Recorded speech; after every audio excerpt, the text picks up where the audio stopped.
Break के बाद स्वागत है आप सभी का। बात अब अलवर की, जहां पर राजस्थान मेघवाल समाज के सदस्यों ने एसडीएम राहुल सैनी को मुख्यमंत्री का नाम ज्ञापन सौंपा। ज्ञापन में बासना में समाज के एक युवक के साथ मारपीट कर 80,000 रुपए लूटने और दूसरे दिन पिता पुत्र से मारपीट करने वाले आरोपियों की गिरफ्तारी की मांग की गई है। सदस्यों ने ज्ञापन में बताया कि 3 मार्च को निचला बासना में बदमाशों ने रामस्वरूप मेघवाल के ऊपर जानलेवा हमला कर बंदूक की नोक पर 80,000 रुपए लूट लिए, जिसमें पीड़ित की ओर से बानसूर पुलिस थाने में नामजद आरोपियों के खिलाफ मामला दर्ज करवाया गया था।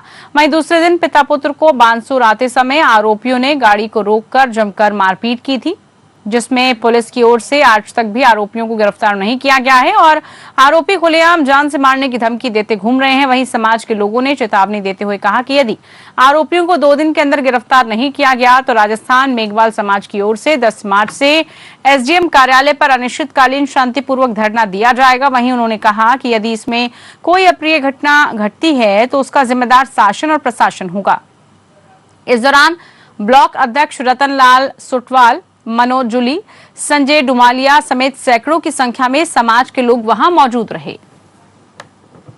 3 तारीख की घटना है और जो बासना गांव था वहां रात्रि के 9 बजे की ये घटना है और जो एफआईआर में नामजद लोग हैं उन्होंने उनके साथ मारपीट की है पीड़ित परिवार के साथ में, और इतनी बुरी तरीके से मारपीट की है कि वो हॉस्पिटल में भर्ती हैं। दोनों पैर टूट चुके हैं उनके और हाथ में भी फ्रैक्चर आया है, दोनों हाथों में फ्रैक्चर है। तो हम प्रशासन से अभी तक प्रशासन ने कोई कार्रवाई नहीं की है और वो सरेआम गुंडागर्दी कर रहे हैं, धमकियां देते घूम रहे हैं, जानलेवा हमले करने के लिए परिवार पे भी वो आ रहे हैं, धमकियां दे रहे हैं। तो हम प्रशासन से मांग करते हैं कि या तो उनको गिरफ्तार करें, अन्यथा उपखंड कार्यालय के सामने 10 तारीख को अनिश्चितकालीन धरना दिया जाएगा राजस्थान मेघवाल समाज की तरफ से।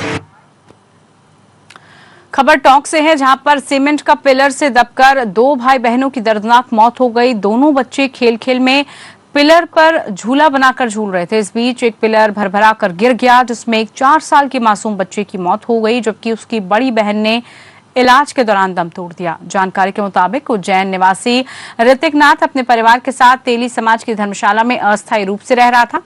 ऋतिक की पत्नी जो है बाजार गई हुई थी। इस दौरान उनका 4 साल का पुत्र महेंद्र और 10 साल की बेटी हंसा धर्मशाला की छत पर ही खेल रहे थे। इस दौरान उन्होंने छत पर खड़े हुए सीमेंट पिलर पर साड़ी बांधकर झूला लटकाया। तभी एक सीमेंट का पिलर भरभराकर दोनों बच्चों के ऊपर गिर पड़ा। घटना के बाद से इलाके में शोक की लहर है।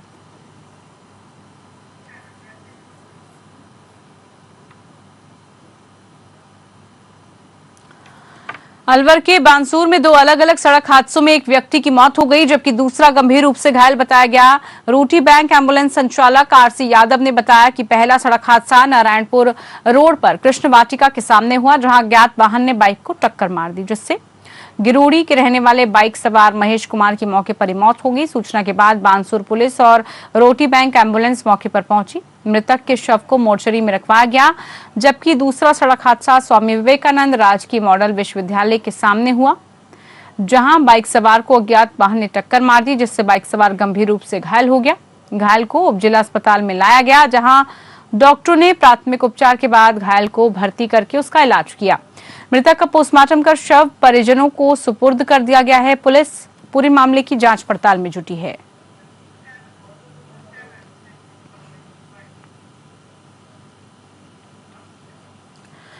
खबर बहरोड से है, जहां पर खोरी गांव में बीते मंगलवार को मंदिर में बैठे संजय यादव उर्फ मुन्ना नामक युवक की गोली मारकर हत्या करने के मामले में परिजनों ने नामजद तहरीर दे दी है। आरोपियों की जल्द से जल्द गिरफ्तारी की मांग की है, जिसके बाद अंतिम संस्कार के लिए मृतक के शव को परिजन गांव लेकर चले गए।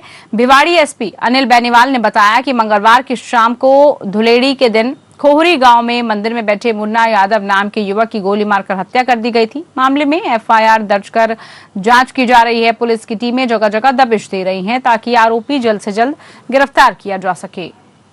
बिल्कुल हीनियस है और जैसे हमारे को पता लगा, क्योंकि अभी भिवाड़ी जिले के अंदर बाबा राममोहन का मेला चल रहा है, तो जैसे ही हमारे को पता लगा वहाँ से हम तुरंत रवाना हुए, मौके पे पहुँचे हैं और रात से हम यहीं कैंप कर रहे हैं और टीमें हमारी लगी हुई है और आप लोगों के माध्यम से मैं लोगों को आश्वस्त करना चाहता हूँ, हम जल्दी उनको गिरफ्तार करेंगे और मैं खुद यही कैंप करूंगा जब तक वो आदमी गिरफ्तार नहीं हो जाए। सर, एक युवक को हिरासत में लिया गया है, कुछ डिटेन किया गया है। अभी एक लोग जो उनके साथ आया था कैंपर में, उससे पूछताछ चल रही है। पूरी घटना क्या हुई उसके बारे में उससे विस्तृत पूछताछ अभी हमारी चल रही है। जिस तरह डॉक्टर आर्स ने आरोप लगाया पुलिस के ऊपर, अब पुलिस नेताओं के दरवाजा खोलने में लगी हुई है, तो क्या इस चीज में सुधार हो पाएगा भैरोडा? ये तो आएगा वक्त आएगा, ये आप लोग ही देखोगे और फिर आप लोग ही बताओगे। तो जल्दी आरोपी गिरफ्तार हो जाएंगे? बिल्कुल हो जाएंगे, हमारी टीमें लगी हुई है और जब तक नहीं होंगे तब तक मैं यही कैंप कर रहा हूँ। तो वहीं हनुमानगढ़ के रावतसर से खबर है ये, जहां पर पुलिस ने नशे के खिलाफ कार्रवाई करते हुए 4 युवकों को गिरफ्तार किया। पुलिस ने उनके पास से नशीला पदार्थ भी बरामद किया। थाना प्रभारी रविंद्र सिंह नरूका ने बताया कि धन्नासर चौकी प्रभारी एसआई इमीचंद ने पोहड़का बस स्टैंड पर दौरानी नाकाबंदी रावतसर की ओर से आ रही एक बिना नंबर की कार को रोककर तलाशी ली और तलाशी में नशीला पदार्थ बरामद किया। पुलिस ने चारों युवकों को एनडीपीएस एक्ट के तहत गिरफ्तार कर लिया है और कार को भी सीज कर लिया गया है। संदिग्ध अपराधियों के खिलाफ जो श्रीमान आईजी साहब के द्वारा जो ऑपरेशन चलाया जा रहा है, उसी के क्रम में श्रीमान एसपी साहब ने संदिग्ध व्यक्ति जो कि अवैध मादक पदार्थ में लिप्त है उनके खिलाफ कार्रवाई करने के आदेश फरमाए थे। इस पर श्री अमित चंद धन्नासर चौकी प्रभारी ने नाकाबंदी पोहड़का रोड पर की, तो उस टाइम 4 बंदे i20 सफेद कार में आ रहे थे, जिनको रोक कर चेक किया गया तो उनकी कार में 50 ग्राम चिट्टा मिला। वह चारों व्यक्ति राहुल, ऋतिक, मंजीत व संजीत राजगढ़ के रहने वाले हैं। उनको चारों को गिरफ्तार कर लिया गया है। इसमें प्रकरण दर्ज करके अग्रिम अनुसंधान किया जा रहा है। खबर चूरू से है, जहां पर रतनगढ़ की वार्ड संख्या 33 के शास्त्री नगर में होली की खुशियों पर उस समय ग्रहण लग गया जब एक कपड़े की दुकान में आग लग गई। आग की लपटों को देखकर दुकान मालिक ने शोर मचाया तो मौके पर लोगों की भीड़ जमा हुई। लोगों में अफरा तफरी का माहौल था। वही घटना में दुकान में रखा लाखों का सामान जलकर राख हो गया। पीड़ित दुकान मालिक का आरोप है कि किसी अज्ञात ने आगजनी को अंजाम दिया है। वहीं सूचना पर पहुंची पुलिस ने मौके का मुआयना करके जांच शुरू की।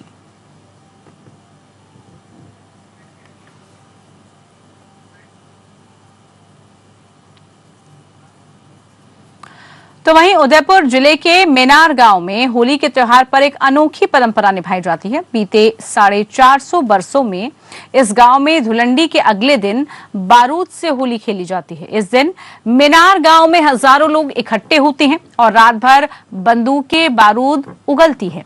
इससे आसपास का इलाका थर्रा उठता है। इस अनोखी परंपरा को निभाने के लिए देश दुनिया के किसी भी कोने में बसे मेनार के लोग अपने गांव पहुंचते हैं। यूं तो आपने रंगों की होली देखी होगी और इस त्योहार को अलग अलग अंदाज में देखा होगा, खेला भी होगा, लेकिन यहाँ की होली का नजारा कुछ अलग ही देखने को बनता है। दिनेश मेनारिया नाम है। हमारे बाप दादाओं ने पहले मुगल की फौजों को काटा कि उसके उपलक्ष्य में मनाया जाता है। सब उसी के उपलक्ष्य में सारे गांव वाले आज के दिन इकट्ठा होकर ये प्रोग्राम मनाया जाता है। मेरा नाम शिवशंकर मेनारिया है। ये मीनार गांव में शौर्य और वीरता का त्योहार है जो पुराने 600 साल से मनाया जा रहा है और इस त्योहार में हम मुगलों के लिए विजय प्राप्त करने के उपलक्ष्य में हम मनाते हैं और ये बहुत ही अच्छे से आनंद से मनाते हैं। बंदूक और फायरिंग करते हैं हम, इसके अलावा हम आतिशबाजी करते हैं पटाखों के साथ और अपने त्योहार को हर्षो उल्लास से मनाते हैं। आज के दिन आप समझ लो लगभग पूरे भारत से लोग आते हैं और विदेशों से हमारे एक ख्याति प्राप्त हो गई है, तो विदेशों से बहुत सारे मेहमान पधारते हैं। उनके लिए अच्छी व्यवस्था की जाती है हमारे यहाँ पे और अच्छे सोने की और खाने की व्यवस्था की जाती है। बाहर से आए मेहमानों का स्वागत किया जाता है यहाँ पे। चलिए इसी के साथ राजस्थान स्पेशल में फिलहाल के लिए इतना ही। नमस्कार।